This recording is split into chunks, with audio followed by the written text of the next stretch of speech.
Hello, and welcome. Today, we are recapping the intense 2015 thriller, Eyewitness. This is a movie about a mother and daughter who go on a relaxing river trip, only to find themselves fighting for their lives against a group of dangerous escaped convicts. The movie begins with a terrifying scene. We see a woman running desperately along the rocky bank of a river. She is gasping for breath, looking back in fear. A man is chasing her, getting closer and closer as she tries to escape. The woman slips on the wet rocks and falls into the water. The man catches up to her immediately. He grabs her and starts to beat her. But the woman is a fighter. She strikes back, trying to defend herself. However, the man is much stronger than she is. He overpowers her, grabbing her by the throat. He pushes her head underwater, trying to drown her. The scene fades to black, leaving us wondering who she is and how she got into this deadly situation. The story then flashes back to 7 hours before the attack. A mother, Sharon, and her teenage daughter, Cassie, are driving through this scenic area, chatting as they head out for a vacation. They arrive in a small town near their destination. They stop at a local store to buy supplies and snacks for their trip. Inside the store, Cassie is trying to reach a box of cereal on a high shelf, but she isn't tall enough. A young man named Jimmy, who is standing nearby, kindly reaches up and gets it for her. They start talking, and there is a friendly connection between them. But their conversation is cut short when Jimmy's friend Frank calls out to him sharply. Jimmy leaves immediately, without even saying goodbye to Cassie. Sharon and Cassie finish their shopping and head back to their car. As they leave, they don't notice something strange. The shop owner immediately locks the door and flips the sign to closed the moment they step outside. In the next scene, a police officer named Chris is inspecting an abandoned car on the side of the road. A local business owner named Joe approaches him and reports that his truck has been stolen. Chris agrees to look into it. Meanwhile, Sharon and Cassie arrive at the River Journey Company, a service that rents rafts for river trips. An employee named Ed greets them. He gives them their raft and all the necessary equipment. He tells them, "My boy Jesse will be waiting for you at the midpoint landing." He promises them that the journey will be safe and enjoyable. Sharon is excited about the rafting trip, seeing it as a normal, fun adventure. But her daughter, Cassie, is less enthusiastic. She doesn't really like these kinds of outdoor adventures.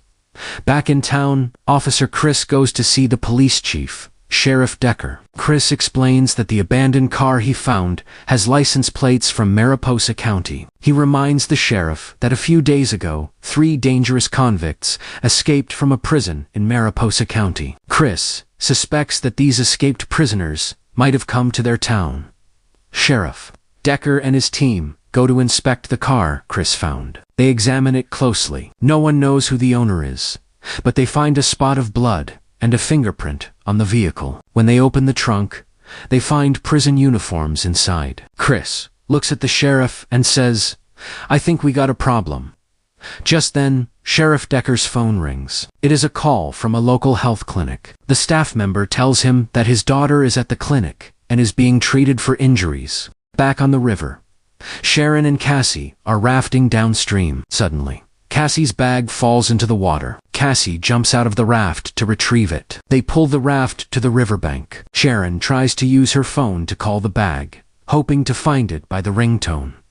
Luckily, Cassie finds the bag caught in some bushes near the shore. She checks her phone, which was inside the bag. To her relief, the phone is dry and still working perfectly.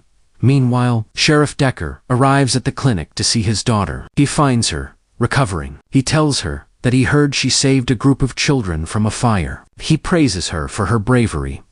His daughter looks at him and says, "I did my part. Now, maybe it's time for you to do yours." She asks her father to go and save the other people who might be in danger from the fire. The sheriff, proud of his daughter, says goodbye and leaves immediately to help. Back at the riverbank, Cassie is wandering around, holding her phone up, trying to find a cell signal. As she walks further away from the river, she spots something unexpected. She sees the same men she met at the store, earlier Frank and Jimmy. But something is wrong. They have captured a man and are interrogating him aggressively. Cassie, realizing this is dangerous, hides behind a large rock. She tries to sneak away without being seen, but she is not careful enough. The men spot her running away. One of them starts chasing Cassie. The other man stays behind to chase the guy who has taken the opportunity to run. A tense chase begins. Cassie manages to outrun her pursuer and hides in the woods. Meanwhile, Frank catches the escaping prisoner. He pins the man down and demands answers to his questions. Cassie is hiding nearby, close enough to hear them. Suddenly, her phone rings. It's her mother calling. The loud ringtone echoes through the woods. Frank and Jimmy hear it and immediately start searching for her, taking advantage of the distraction.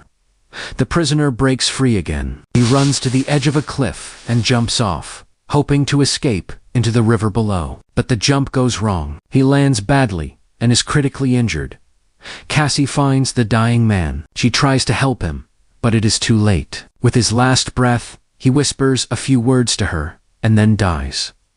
A moment later, Frank and Jimmy arrive. They find Cassie with the dead man. Frank threatens her, demanding to know what the man told her before he died. But Cassie is too terrified to speak. She stays silent. Frustrated, the men kidnap her and drag her up the mountain. Down at the river, Sharon is shouting for her daughter. Cassie has been gone for a long time, and Sharon is getting worried. Suddenly, a man appears from the woods. Sharon, remembering what the rental agent told her, asks, "Are you, Jesse from Midpoint Landing?" The man lies and says yes, he is Jesse.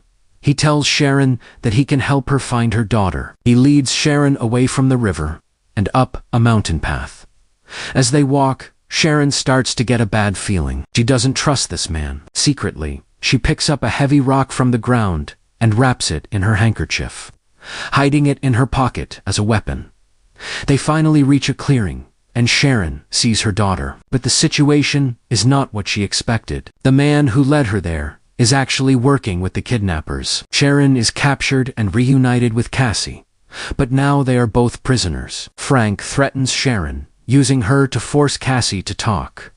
Sharon sees that Cassie is in shock. She tells Frank that her daughter needs her medication, which is in her bag, back on the raft. She begs him to let them get it.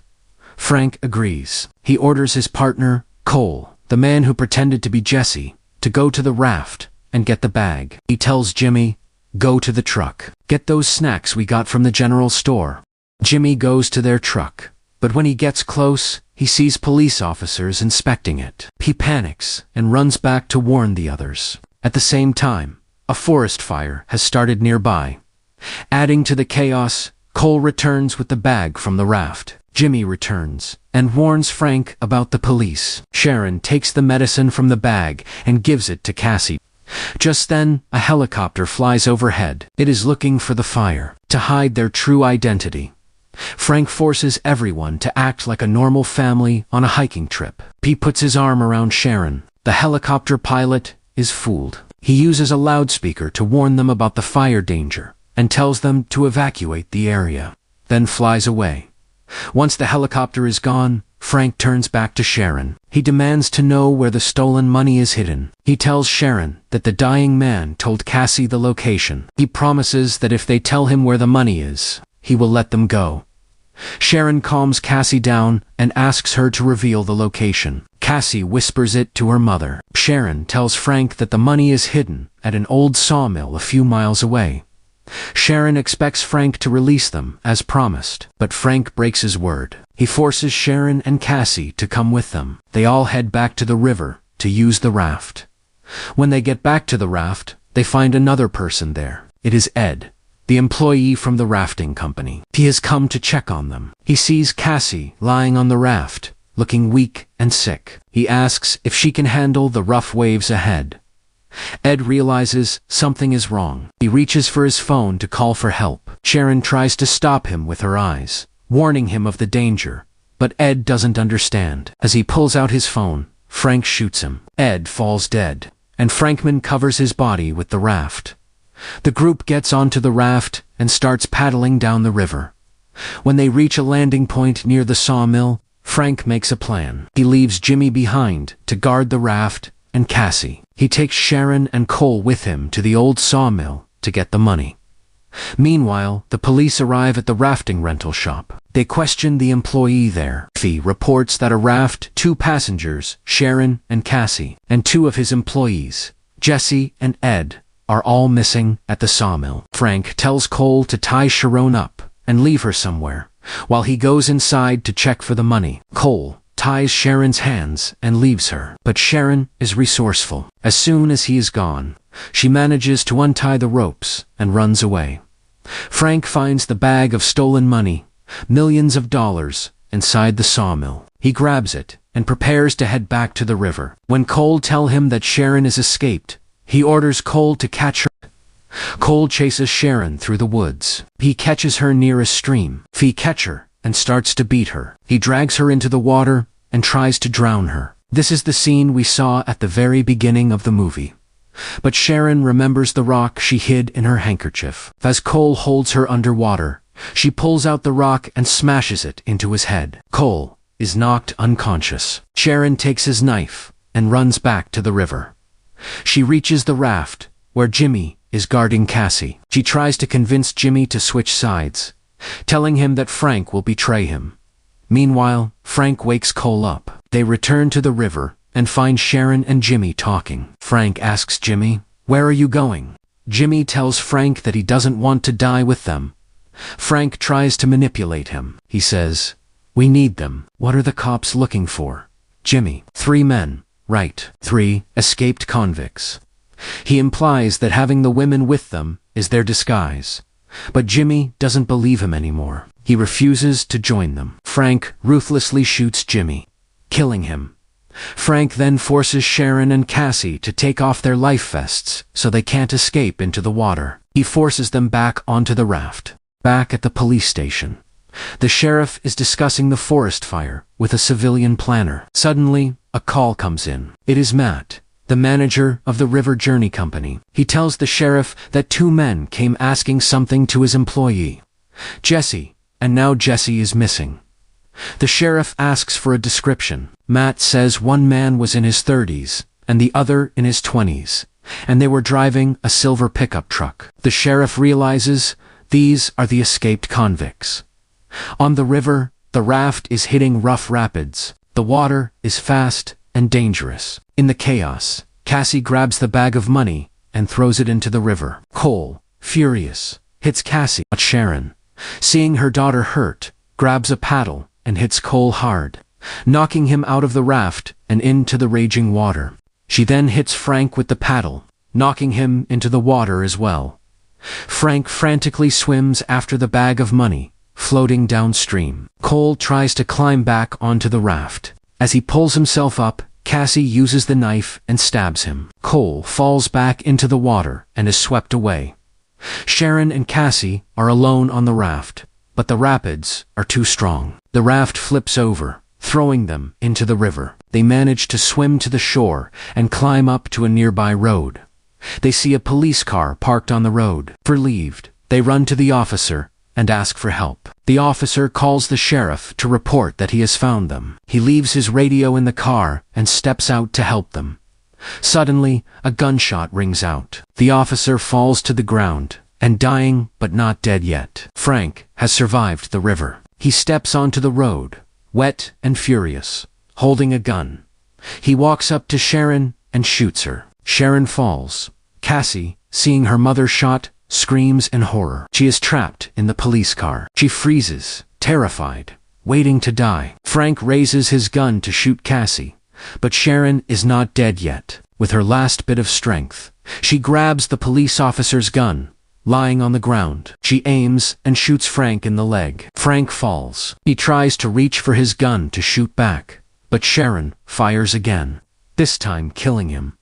A short while later, Sheriff Decker and his team arrive. Sharon and Cassie are finally safe. An ambulance arrives to take them to the hospital. The nightmare is over and the movie is end.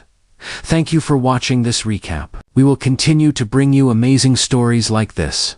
So please like and subscribe to support the channel.